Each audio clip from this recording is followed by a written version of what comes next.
ಕೈಗಾರಿಕಾ ಬೆಂಕಿ ಅವಘಡಗಳು ಸಂಭವಿಸಿ ಹಲವರು ಪ್ರಾಣಾಂತಿಕವಾಗಿ ಸುಟ್ಟ ಗಾಯಗಳೊಳಗಾಗಿ ಜೀವನ್ಮರಣ ಹೋರಾಟ ನಡೆಸುತ್ತಿರುವಾಗ ಆಸ್ಪತ್ರೆಯ ವಿವಿಧ ವಿಭಾಗಗಳ ತಜ್ಞ ವೈದ್ಯರು, ಶುಶ್ರೂಷಕರ ಸಂಘಟಿತ ಪ್ರಯತ್ನ ಜೀವಗಳನ್ನು ಹೇಗೆ ಕಾಪಾಡಬಹುದು ಎಂಬುದಕ್ಕೆ ಸ್ಪರ್ಶ್ ಆಸ್ಪತ್ರೆಯ ಸಂಘಟಿತ ಚಿಕಿತ್ಸೆ ಉದಾಹರಣೆಯಾಗಿದೆ. ಇತ್ತೀಚೆಗೆ ಫೆಬ್ರವರಿ 1ರಂದು ಮೈಸೂರು ರಸ್ತೆಯ ಜವಳಿ ವಿನ್ಯಾಸ ಮುದ್ರಣ ಕಾರ್ಖಾನೆಯಲ್ಲಿ ಸಂಜೆ ಸಂಭವಿಸಿದ ಕೈಗಾರಿಕಾ ಅಗ್ನಿ ಅವಘಡದ ನಂತರ ತೀವ್ರವಾಗಿ ಸುಟ್ಟ ಗಾಯಗಳಾಗಿದ್ದ 5ವರಿಗೆ ಸ್ಪರ್ಶ್ ಆಸ್ಪತ್ರೆ ಆರ್ ನಗರದಲ್ಲಿ ಯಶಸ್ವಿ ಚಿಕಿತ್ಸೆ ನೀಡಲಾಗಿದ್ದು, ರೋಗಿಗಳು ಗುಣಮುಖರಾಗಿದ್ದಾರೆ. ರೋಗಿಗಳ ಮುಖ, ಕೈಗಳು ಮತ್ತು ಬೆನ್ನಿನ ಮೇಲೆ ಸುಟ್ಟ ಗಾಯಗಳಾಗಿದ್ದವು. ಒಬ್ಬ ಗಾಯಾಳು ಉಸಿರಾಟದ ಕೊಳವೆಯಲ್ಲಿ ಶ್ವಾಸನಾಳ, ಹೊಗೆ ತುಂಬಿ ಬದುಕುವುದೇ ಕಷ್ಟ ಎಂಬ ಪರಿಸ್ಥಿತಿ ಇತ್ತು. ಗಾಯಾಳುಗಳು ಸ್ಪರ್ಶ್ ಆಸ್ಪತ್ರೆಗೆ ವರ್ಗಾವಣೆಯಾಗುತ್ತಿದ್ದಂತೆ ಸಾಮೂಹಿಕ ಅಪಘಾತ ಮತ್ತು ಸುಟ್ಟ ಗಾಯಗಳ ನಿರ್ವಹಣೆಯ ತಂಡವು ತಕ್ಷಣ ಸಕ್ರಿಯಗೊಂಡು ಕಾರ್ಯಪ್ರವೃತ್ತವಾಯಿತು. ವಿಶೇಷವಾಗಿ ಮೀಸಲಾದ ಐಸಿಯು ಹಾಸಿಗೆಗಳನ್ನು ಸಜ್ಜುಗೊಳಿಸಿತು ಮತ್ತು ಕೆಲವೇ ನಿಮಿಷಗಳಲ್ಲಿ ಬಹುಶಿಸ್ತೀಯ ತಜ್ಞರ ತುರ್ತು ತಂಡವನ್ನು ಒಟ್ಟುಗೂಡಿಸಿತು. ಇದು ತೀವ್ರವಾದ ಸುಟ್ಟ ಗಾಯಗಳನ್ನು ನಿರ್ವಹಿಸಲು ನಿರ್ಣಾಯಕವಾಯಿತು. ಪ್ಲಾಸ್ಟಿಕ್ ಸರ್ಜರಿ ವಿಭಾಗದ ಹಿರಿಯ ಸಮಾಲೋಚಕರಾದ ಡಾ. ಗುಣಶೇಖರ್ ಉಪ್ಪಲಪತಿ ಜೊತೆಗೆ ಸೌಂದರ್ಯ ಮತ್ತು ಪುನರ್ನಿರ್ಮಾಣ ಪ್ಲಾಸ್ಟಿಕ್ ಸರ್ಜರಿ ಹಿರಿಯ ಸಮಾಲೋಚಕ ಡಾ. ದೀಪಕ್ ಕೆ.ಎಲ್. ಅವರೊಂದಿಗೆ ಬಹುವಿಭಾಗೀಯ ತಜ್ಞರು, ಅರಿವಳಿಕೆ ತಜ್ಞರು, ತೀವ್ರ ನಿಗಾ ತಜ್ಞರು, ಸುಟ್ಟ ಗಾಯಗಳ ಚಿಕಿತ್ಸೆಗಾಗಿ ಸನ್ನದ್ಧಗೊಳಿಸಲಾದ ವಿಶೇಷ ತರಬೇತಿ ಪಡೆದ ದಾದಿಯರು, ಪೌಷ್ಟಿಕಾಂಶ ತಜ್ಞರು ಮತ್ತು ಚಿಕಿತ್ಸಕರು ನಿರಂತರ ನಿಗಾ ವಹಿಸಿ ರೋಗಿಗಳಿಗೆ ಚಿಕಿತ್ಸೆ ನೀಡಿದರು. ಸುಟ್ಟ ಗಾಯಗಳಿಂದ ತೀವ್ರ ತರದ ಸೋಂಕು ಉಂಟಾಗುವುದರಿಂದ 21 ತರಬೇತಿ ಪಡೆದ ದಾದಿಯರನ್ನು ಈ 5ರ ಆರೈಕೆಗೆ ಪೂರ್ಣ ಪ್ರಮಾಣದಲ್ಲಿ ತೊಡಗಿಸಿಕೊಳ್ಳಲಾಯಿತು. ಮುಂದಿನ 5 ಗಂಟೆಗಳಲ್ಲಿ ತಂಡದ ಸಂಘಟಿತ ಪ್ರಯತ್ನ ಕೈಗೂಡಿತು. ಪ್ರತಿ ರೋಗಿಯ ಸುಟ್ಟ ಗಾಯಗಳ ನಿರ್ವಹಣೆಯನ್ನು ಪ್ರಾರಂಭಿಸಲಾಯಿತು. ಶ್ವಾಸನಾಳದ ಸಮಸ್ಯೆ ಎದುರಿಸುತ್ತಿದ್ದ ವ್ಯಕ್ತಿಗೆ ತುತು ಇಂಟ್ಯೂಬೇಷನ್ ಬೆಂಬಲ ಒದಗಿಸಲಾಯಿತು. 10 ಜನಕ್ಕೆ ಹೆಡ್ ಇಂಜುರಿ ಆಗಿದೆ, ಅಟ್ಲೀಸ್ಟ್ ಎನಿ ಇಂಜುರಿ ಆಗಿತ್ತು ಅಂದರೆ 10 ಪೇನ್ ಕಿಲ್ಲರ್ ಇಮಿಡಿಯೇಟ್ ಆಗಿ ಸಿಗುತ್ತಾ? So what we do is we prepare a disaster kit. ಒಂದು ಸಪ್ರೇಟ್ ಕಬೋರ್ಡ್ ಇಟ್ಕೊಂಡಿರ್ತೀವಿ. ಡಿಸಾಸ್ಟರ್ ಈ ಥರ ಬಂದಿರೋ ಪೇಷಂಟ್ಗೋಸ್ಕರ ಅಂತ ಡಿಸಾಸ್ಟರ್ ಕಬೋರ್ಡ್. ಸಮಾವೇಶದಲ್ಲಿ ನಾವು ನಮ್ಮ ಸ್ಪರ್ಶ್ ಹಾಸ್ಪಿಟಲ್ ಆರ್ ನಗರಲ್ಲಿ ಪ್ಲಾಸ್ಟಿಕ್ ಸರ್ಜರಿ ಡಿಪಾರ್ಟ್ಮೆಂಟಲ್ಲಿ ನನ್ನ ಹೆಸರು ಡಾಕ್ಟರ್ ಗುಣಶೇಖರ್ ಉಪ್ಪಲಪಟ್ಟಿ, ನಮ್ಮ colleague doctor Deepak K L. Gowda, ನಾವು ಇಬ್ಬರು ಟೀಮ್ ಆಗಿ ವರ್ಕ್ ಮಾಡ್ತಾ ಇದ್ದೀವಿ ಇಲ್ಲಿ. ನಮಗೆ ಎಮರ್ಜೆನ್ಸಿ ಡಿಪಾರ್ಟ್ಮೆಂಟ್ ಡಾಕ್ಟರ್ ನಿತಿನ್ ಕಡೆಯಿಂದ ಫೆಬ್ರವರಿ 1st ವೀಕಲ್ಲಿ ಸಾಯಂಕಾಲ ಒಂದು 8:30, 9 o'clock ಆ ಟೈಮಲ್ಲಿ ಒಂದು ಕಾಲ್ ಬಂದಿತ್ತು. ಈ ಥರ ಒಂದು ಇಂಡಸ್ಟ್ರಿ ಎಕ್ಸ್ಪ್ಲೋಷನ್ ಆಗಿದೆ, ಅದರಲ್ಲಿ ಬರ್ನ್ಸ್ ಆಗಿ ಪೇಷಂಟ್ಸ್ ಬರ್ತಾ ಇದ್ದಾರೆ. ಎಷ್ಟು ಪರ್ಸೆಂಟೇಜ್ ಅಂತ ಕೇಳಿದ್ರೆ ಅರೌಂಡ್ 40 to 60% ಇದೆ. ಮತ್ತು ಫೇಶಿಯಲ್ ಬರ್ನ್ಸ್ ಇದೆಯಾ ಅಂತ ಕೇಳಿದಾಗ ಹೌದು ಇದೆ, ಅದರಲ್ಲಿ 4 ಪೇಷಂಟಿಗೆ ಫೇಶಿಯಲ್ ಬರ್ನ್ಸ್ ಆಗಿದೆ ಅಂದಾಗ ಅದು ತುಂಬ ಕ್ರಿಟಿಕಲ್ ಆಗುತ್ತೆ. ಯಾಕಂತಂದರೆ ಏರ್ವೇ ಬರ್ನ್ಸ್ ಆಗಿದ್ದಾಗ ಸರ್ವೈವಲ್ ರೇಟ್ಸ್ ತುಂಬ ಕಡಿಮೆ ಇರುತ್ತೆ. Very poor prognosis, more than 40% burns and with inhalation burns. So ಅಂಥ ಪೇಷಂಟ್ಸ್ನ ಮ್ಯಾನೇಜ್ ಮಾಡೋದಕ್ಕೆ ಒಳ್ಳೆ team support, multi disciplinary support ಬೇಕಾಗುತ್ತೆ. ಅದೆಲ್ಲ ನಮಗೆ ಆರ್ ನಗರ್ ಸ್ಪರ್ಶ್ ಹಾಸ್ಪಿಟಲಲ್ಲಿ ಒಳ್ಳೆ ಸಪೋರ್ಟ್ ಸಿಕ್ಕಿದೆ. Whether it is critical care, anaesthesia department, ಪಲ್ಮನಾಲಜಿ department, particularly nursing team ಅದು ಇರೋದರಿಂದ ನಾನು ತೊಗೋಬೋದು ಅನ್ನೋ ಒಂದು ಧೈರ್ಯದಲ್ಲಿ ತೊಗೊಂಡು ಆ ಪೇಷಂಟ್ಸ್ನ ಮ್ಯಾನೇಜ್ ಮಾಡಿ ಇವಾಗ 2 ತಿಂಗಳಾಗಿದೆ. ಎಲ್ಲ ಸರ್ವೈವ್ ಆಗಿ ಮನೆಗೆ ಹೋಗಿದ್ದಾರೆ. ಮತ್ತು ಅವರಿಗೆ OPD ಬೇಸಿಸಲ್ಲಿ ಟ್ರೀಟ್ಮೆಂಟ್ ಮಾಡ್ತಾ ಇದ್ದೀವಿ. So far further recovery, but now they are out of danger for life and hence we are calling for this meeting to inform the public. And ಇದರಲ್ಲಿ ಮುಖ್ಯವಾಗಿ ಮೊದಲನೇ ವಾರ, 2ನೇ ವಾರ, ಈ 2 ವಾರನೂ ಜೀವ ಕಳ್ಕೊಳ್ಳೋ ಸಾಧ್ಯತೆ ತುಂಬ ಜಾಸ್ತಿ ಇದೆ ಈ ಥರ ಕೇಸ್ಗಳಲ್ಲಿ.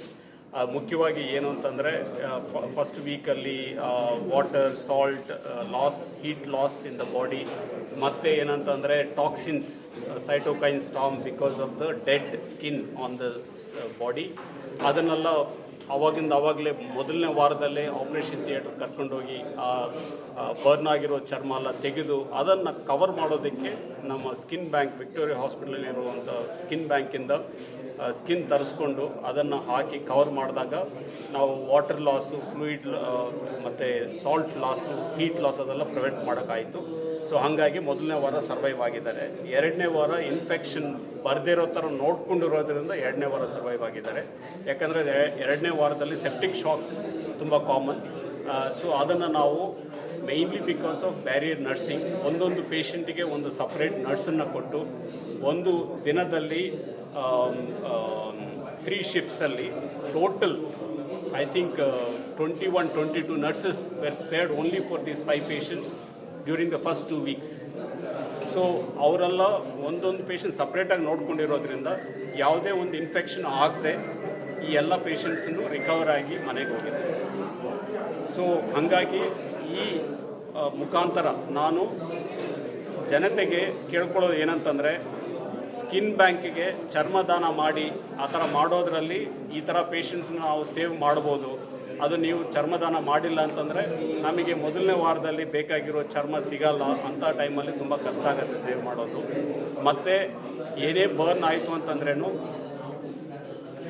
ಮೋರ್ ದೆನ್ 30% ಆ ಥರ ಬರ್ನ್ಸ್ ಆದಾಗ ನೀವು ಸರಿಯಾದ ಆಸ್ಪತ್ರೆಗೆ ಹೋಗಿ ವಿತೌಟ್ ಡಿಲೇ ಟ್ರೀಟ್ಮೆಂಟ್ ಮಾಡಿಕೊಂಡು, ಎಸ್ಪೆಷಲಿ ಫೇಶಿಯಲ್ ಬರ್ನ್ಸ್ ಎಲ್ಲ ಆದಾಗ ಕ್ರಿಟಿಕಲ್ ಕೇರ್ ಸಪೋರ್ಟ್ ಎಲ್ಲ ಚೆನ್ನಾಗಿರೋ ಆಸ್ಪತ್ರೆಗೆ ಸೇರಿಕೊಂಡು ಸರಿ ಮಾಡಿಸ್ಕೊಳ್ಳಿ. ಸೊ ಇದು ಮತ್ತು ಮಾಸ್ ಕ್ಯಾಶುಯಾಲಿಟಿ ಆ ಥರ ಏನಾದರೂ ಆದಾಗ ಆ ಥರ ಹಾಸ್ಪಿಟಲ್ಸ್ ಯಾವುದು ಮಾಸ್ ಕ್ಯಾಶುಯಾಲಿಟಿ ಪ್ರಿಪೇರ್ಡ್ ಆಗಿರ್ತಾರೋ ಅಂಥ ಹಾಸ್ಪಿಟಲ್ಗೆ ಟ್ರಾನ್ಸ್ಪೋರ್ಟ್ ಮಾಡೋದು ಬೆಟರ್. ಇನಿಷಿಯಲ್ ಆಗಿ ಅಲ್ಲೆಲ್ಲೇ ಟ್ರೀಟ್ಮೆಂಟ್ ಮಾಡಿದ್ರೂ ಇಲ್ಲಿ ಗೋಲ್ಡನ್ ಅವರ್. ಇನ್ನೊಂದು ಏನಂತ ನಾನು I am also surprised is that not surprised thinking that Sparsha hospital R R Nagar ಅಲ್ಲಿ ಇರೋದು it is a strategic location. ಯಾಕಂತಂದರೆ ನೈಸ್ ರೋಡಿಂದ just you can directly come to the hospital from Nice Road, and this Nice Road is connected to all the radial arterial roads. ನಮಗೆ ಆ ಕಡೆ ಹೊಸೂರು ರೋಡಿಂದ ಹಿಡಿದು ಮತ್ತು ಬನ್ನೇಘಟ್ಟ ರೋಡ್, ಕನಕಪುರ ರೋಡ್, ಮತ್ತು Mysuru road, ಮತ್ತು ತುಮಕೂರು ರೋಡ್, ಮಾಗಡಿ ರೋಡ್, ಇದೆಲ್ಲನೂ ನೈಸ್ ರೋಡಿಗೆ ಸೇರುತ್ತೆ. ಅಲ್ಲಿಂದ ಒಂದು ಸ್ಟ್ರೈಟ್ ರೋಡ್ ನೈಸ್ ರೋಡಿದೆ ಎಕ್ಸ್ಟೆನ್ಷನ್ ಇಲ್ಲಿ ಆರ್ ಆರ್ ನಗರಿಗಿದೆ. ಸೊ ಹಾಗಾಗಿ ದ ಟೈಮ್ ಸೇವ್ಡ್, ಈ ಟ್ರಾಫಿಕಲ್ಲಿ ಸಿಗಾಕೊಂಡು ಆ ಥರ ಪ್ರಾಬ್ಲಮ್ ಇಲ್ಲದೆ they can reach safely. And all these industrial places which are located on Mysuru road or Kanakapura road, Hosur road and Tumakuru road, and there are many industrial hubs. If there are any mass casualty or injuries like that, don't think twice. Come straight to RR Nagar, where we have got a very good team and we can manage it very well. That much confidence I can give.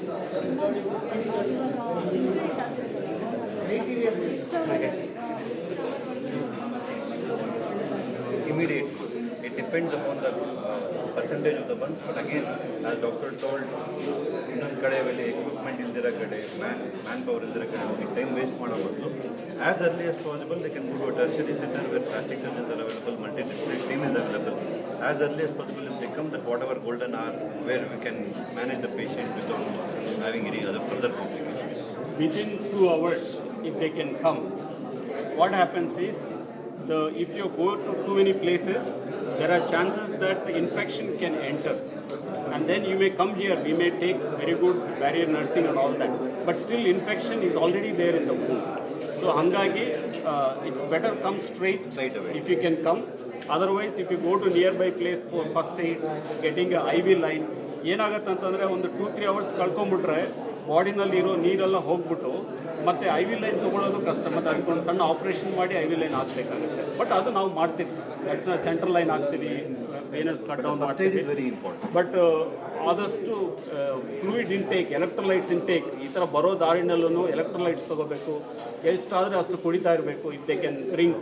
ಮತ್ತು ಬರೋಷ್ಟೊತ್ತಿಗೆ ನಮಗೆ at least dehydration ಎಲ್ಲ control ಮಾಡ್ಬೋದು.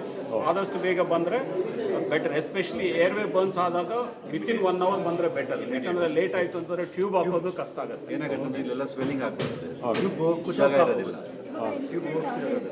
ಅಲ್ಲಿ ಆ ಜಾಗದಲ್ಲಿ immediate ಆಗಿ ಏನಾದರೂ ಯಾವ ಥರ ಕೇರ್? ಸೊ ಒಂದು ಸ್ಮೋಕಿಂದ ಹೊರಗಡೆ ಬೀಳಬೇಕು. Smoke is the most life threatening. ಅಲ್ಲಿಂದ ಫೈರ್ ಇನ್ಸಿಡೆಂಟ್ ಸೈಟಿಂದ ಹೊರಗಡೆ ಬರಬೇಕು, ಮತ್ತು ಫೈರ್ ಆಫ್ ಮಾಡಬೇಕು, ಮತ್ತು ಕೋಲ್ಡ್ ವಾಟರ್ ಕಂಟಿನ್ಯೂಸ್ ಪೋರ್ ಮಾಡಬೇಕು. And come straight after that come straight to the hospital.